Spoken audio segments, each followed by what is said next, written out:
ثم قست قلوبكم من بعد ذلك فهي كالحجارة أو أشد قسوة وإن من الحجارة لما يتفجر منه الأنهار وإن منها لما يشقق فيخرج منه الماء وإن منها لما يهبط من خشية الله وما الله بغافل عما تعملون صدق الله العظيم.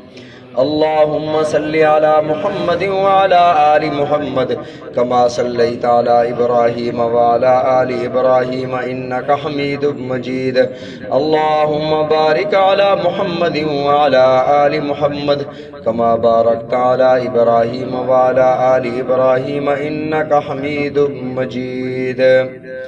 سابقہ درس میں عرض کیا تھا کہ اللہ رب العزت نے انہیں حکم ارشاد فرمایا کہ گائے کو ذبح کر کے گائے کے گوشت کا کچھ حصہ مقتول کے جسم کے ساتھ لگا دو تو یہ زندہ ہو کر بتا دے گا. بہرحال پھر ایسا ہوا تو پھر بھی یہ ایمان نہ لائے تو اللہ رب العزت نے ارشاد فرمایا کہ ان کے دل پتھر یا پتھر سے بھی زیادہ سخت ہو گئے.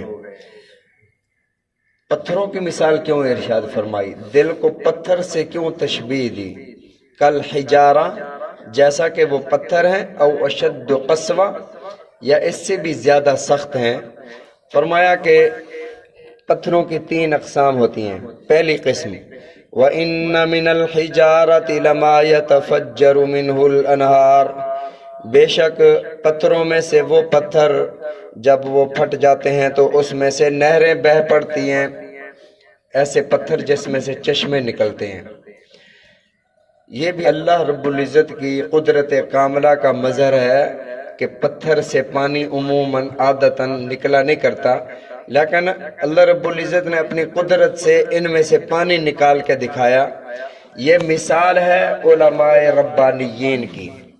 کسی بندے کو پتہ ہے کہ چوری کرنا گناہ ہے، یہ بھی علم رکھتا ہے اس بات کا، جھوٹ بولنا گناہ ہے، بہتان گناہ ہے، یعنی جتنے بھی یہ اس بارے میں علوم رکھتا ہے اور وہ اپنے اس علم پر عمل کرتا ہے. فرمایا کہ جب یہ اپنے علم پر عمل کرتا ہے تو ان کی آنکھیں خدا کی خشیت سے بہہ پڑتی ہیں. یہ اللہ کی بارگاہ میں اللہ کے سامنے کھڑے ہو کر گریہ و زاری کرتا ہے، روتا ہے رب کے سامنے کھڑے ہو کر. حضرت عثمان غنی رضی اللہ تعالیٰ عنہ جب قبرستان جایا کرتے تھے تو بہت ہی زیادہ رویا کرتے تھے. کسی نے پوچھا حضرت آپ اس قدر قبر کو دیکھ کر کیوں روتے ہیں؟ فرمایا کہ قبر پہلی منزل ہے، جو پہلی منزل میں کامیاب ہو گیا آگے بھی وہ کامیاب ہو گیا، اور جو یہاں پھنس گیا تو مجھے نہیں پتا کہ میرا کیا حال ہونے والا ہے. ابو بکر صدیق رضی اللہ تعالیٰ عنہ اس قدر روتے تھے اللہ کی خشیت سے. رونے کے بعد ایک تنکا ہاتھ میں لیتے اور فرماتے کاش ابو بکر یہ تنکا ہوتا اور ابو بکر سے حساب نہ لیا جاتا. کبھی چڑیا کی طرف اشارہ فرماتے کہ ابو بکر چڑیا ہوتا، فضاؤں میں گھومتا اور مر جاتا، نسیم منسیہ ہو جاتا، ان سے کوئی حساب لینے والا نہ ہوتا. یہ اللہ سے ڈر کا عالم تھا. تو فرمایا جو اللہ کی معرفت حاصل کر لیتے ہیں علماء ربانیین، رب کو پا لینے والے، پھر جب وہ رب کے سامنے کھڑے ہوتے ہیں تو ان کی مثال ایسے ہے جیسے پتھروں سے پانی نکل رہا ہے، ایسے ان کی آنکھوں سے پانی بہتا ہے. اور وہ لوگ جو اپنے علم پر عمل نہیں کرتے، مثل الذین حملوا التوراۃ ثم لم يحملوها كمثل الحمار يحمل اسفارا. گدھے کے اوپر کتابوں کا بوجھ لاد دو، اسے پتہ ہی نہیں ہوگا کہ میرے اوپر بخاری مسلم یا سیاہ ستہ یا کون سی کتابیں رکھی ہیں. اس کے اوپر اس کو پتہ صرف یہ ہوگا کہ بوجھ میرے اوپر رکھا ہوا ہے. تو فرمایا عمل نہ کرنے والوں کی مثال صرف علماء نہیں، جن کو پتہ ہے کہ چوری گناہ ہے، جن کو پتہ ہے کہ بہتان گناہ ہے، پتہ ہونے کے باوجود وہ کرتا ہے، اس کی مثال اللہ نے گدھے کی مثال ارشاد فرمائی جس کے اوپر کتابیں لاد دی گئی ہوں. اور بعض مفسرین کرام رحمہم اللہ نے فرمایا کہ اس سے مراد وہ عام لوگ جو اللہ کے ڈر سے روتے رہتے ہیں، ان کی آنکھیں بہتی رہتی ہیں۔ رسول اللہ صلی اللہ علیہ وسلم نے ارشاد فرمایا کہ اگر اللہ کے سامنے تمہیں رونا نہ آئے نا تو رونے جیسی شکل بنا لو، تو اللہ تعالیٰ تمہارا رونا لکھ دیں گے۔ تو اللہ رب العزت جو آنکھ رو کر اللہ سے مانگتی ہے اس دعا کو تو رد ہی نہیں فرماتے۔ نبی علیہ الصلوۃ والسلام نے ارشاد فرمایا، کسی نے اللہ یا اس کے رسول کی یا قیامت کی کوئی بات سنائی اور سامنے بیٹھنے والا سننے والا رو پڑا، اس کی آنکھ سے آنسو نکل گئے، فرمایا کہنے والے کی بھی اللہ مغفرت فرما دیتے ہیں، رونے والے کی بھی مغفرت فرما دیتے ہیں۔ یہ آنسو بڑا قیمتی ہے، اس آنسو کو اللہ ضائع نہیں فرماتے، یہ آنسو بھی روز قیامت میزان عدل میں تلے گا، اس کی بڑی قیمت ہے۔ فرمایا قیامت کے دن ہر بندہ جب اللہ کی بارگاہ میں جائیں گے، شرط یہ ہے کہ شرک نہ کیا ہو، ایمان ہو، لا الہ الا اللہ محمد رسول اللہ پڑھا ہو، رب کی بارگاہ میں شفاعت ضرور ہوگی۔ رسول اللہ صلی اللہ علیہ وسلم بھی شفاعت فرمائیں گے، حافظ قرآن بھی شفاعت فرمائیں گے، شہداء اور علماء بھی شفاعت فرمائیں گے۔ رسول اللہ صلی اللہ علیہ وسلم نے ارشاد فرمایا، خدا کی خشیت سے جو تمہاری آنکھ سے آنسو نکلا نیچے بہا نہیں ہے، اس نے صرف آپ کی پلکوں کو گیلا کیا، فرمایا یہ آنسو بھی اللہ کی بارگاہ میں شفاعت کرے گا۔ اگلا جملہ وَإِنَّ مِنْهَا لَمَا يَشَّقَّقُ فَيَخْرُجُ مِنْهُ الْمَاءُ، اور بعض ان میں سے وہ ہیں پتھر پھٹ جاتے ہیں، فَيَخْرُجُ مِنْهُ الْمَاءُ، اس میں سے پانی رستا بہتا نہیں ہے۔ پچھلی آیت میں تو تھا کہ پانی بہہ پڑتا ہے، چشمے پھوٹ پڑتے ہیں، پانی آگے نہروں کے شکل میں چلا جاتا ہے، لوگ اس سے استفادہ کرتے ہیں۔ یہ جو آیت مبارکہ ہے تو فرمایا کہ اس میں سے پانی رستا رہتا ہے۔ یہ وہ لوگ ہیں جو رونے کی تو کوشش کرتے ہیں لیکن رونا نہیں آتا، رب کے سامنے بیٹھ کر رونا نہیں آتا، جو بھی آپ بات کرتے رہو، جو بھی کہتے رہو، دل سخت ہو چکے۔ رسول اللہ صلی اللہ علیہ وسلم جب خطاب فرماتے، جب واز فرماتے، صحابہ فرماتے ہیں ذرفت العیون، ہماری آنکھیں بہہ پڑتی، ووجلت القلوب، اور ہمارے دل پھٹنے کو آ جاتے، ہمیں ایسے لگتا ہے جیسے جنت و جہنم ہمارے سامنے ہے۔ لیکن ابو جہل کو بھی تو نبی علیہ الصلوۃ والسلام نے دین کی دعوت دی تھی، اس نے قبول کیوں نہ کیا؟ اس لیے کہ دل سخت ہو چکے تھے، سخت صرف نہیں بلکہ پتھر بن چکا تھا، اور نبی علیہ الصلوۃ والسلام کی دعوت کو اس نے قبول نہ کیا۔ اور رسول اللہ صلی اللہ علیہ وسلم نے ایک دفعہ ارشاد فرمایا، مسلم شریف کی روایت ہے، فرمایا کہ میں مکہ کے ان پتھروں کو جانتا ہوں جن پتھروں کے پاس سے میں گزرا کرتا تھا تو پتھر مجھے سلام کیا کرتے تھے، الصلاۃ والسلام علیک یا رسول اللہ۔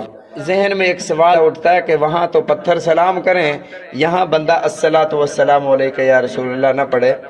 وہاں الفاظ ہیں رسول اللہ صلی اللہ علیہ وسلم جب گزرا کرتے تھے وہاں پتھر سلام کرتا تھا۔ تو اگر آپ روضہ اطہر پر جاؤ، ضروری نہیں ہے کہ یہی الصلاۃ والسلام علیک یا رسول اللہ پڑھو، اجازت ہے کہ وہاں پر الصلاۃ والسلام علیک یا رسول اللہ پڑھ سکتے ہیں، کیونکہ برزخی زندگی آپ کو قبر کی زندگی حاصل ہے۔ اور اسی طرح ہمارے ہاں دستور بھی ہے کہ اگر بندہ قریب ہو تو ہدیہ پیش کیا جاتا ہے، تو یہاں بندہ ہدیہ پیش کر رہا ہے، الصلاۃ والسلام علیک یا رسول اللہ، ہدیہ پیش کر رہا ہے، ہدیہ عقیدت، ہدیہ محبت، تحفہ درود پیش کیا جا رہا ہے۔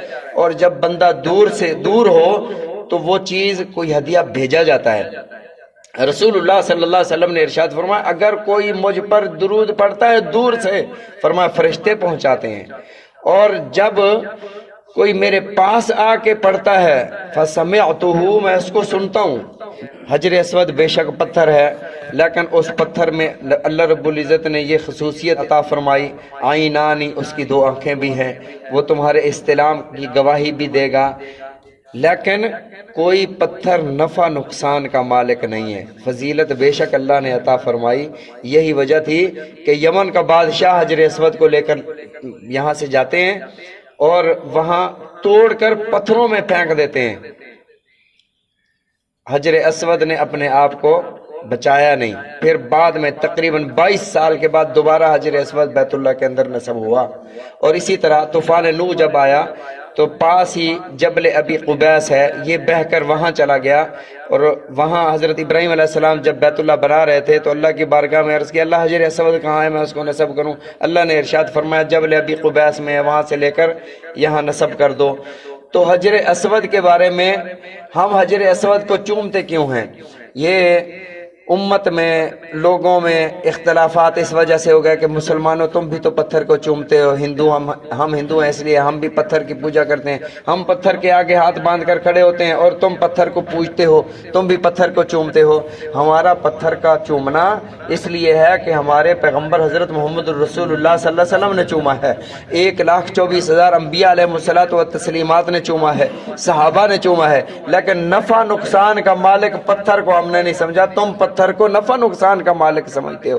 یہ فرق ہے۔ حضرت عمر رضی اللہ تعالیٰ عنہ جب پتھر کے سامنے کھڑے ہوتے، حجر اسود کے سامنے، فرماتے یا حجر، اے پتھر، اے حجر اسود، انکا حجر، میں مانتا ہوں تو حجر ہے، تو پتھر ہے، لا تنفع ولا تضر، تو نہ نفع دے سکتا ہے نہ نقصان دے سکتا ہے، میں تمہیں نہ چومتا اگر میں اپنے آقا کو تجھے چومتے نہ دیکھتا، میں نے دیکھا ہے کہ میرے آقا کے لب تجھ پر لگے ہیں تبھی تو میں تمہیں چوم رہا ہوں، تو نفع نقصان نہیں دے سکتا۔ پتھر کی ایک شان ہے، نبی علیہ الصلوۃ والسلام نے ارشاد فرمایا حجر اسود جب جنت سے آیا تھا تو اس کی روشنی اس قدر زیادہ تھی کہ 4 کلومیٹر جہاں جہاں تک اس کی روشنی گئی وہاں وہاں تک اللہ نے حرم بنا دیا۔ فرمایا میری امت کے گناہوں کو کھینچ کھینچ کر یہ حجر اب یہ اسود ہو گیا ہے، کالا پتھر ہو گیا، یہ سفید تھا، یہ روشنی دے رہا تھا۔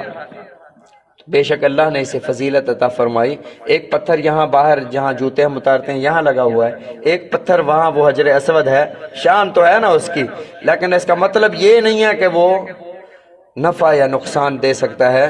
تو اللہ نے فرمایا کچھ ایسے پتھر ہوتے ہیں جو پھٹ جاتے ہیں اور اس میں سے پانی رستا رہتا ہے، یہ عام لوگوں کی مثال ہے جنہیں رونا تو نہیں آتا لیکن رب کی بارگاہ میں رونے کی کوشش کرتے ہیں۔ ایک رہ گیا کہ ایک اور پتھر ہوتا ہے، تیسری قسم پتھر کی، وہ انشاءاللہ کل ذکر کریں گے۔ اللہ رب العزت ہم سب کو سمجھنے کی، عمل کرنے کی توفیق عطا فرمائے۔ رسول اللہ صلی اللہ علیہ وسلم کے فرامین سمجھنے کی، عمل کرنے کی توفیق عطا فرمائے۔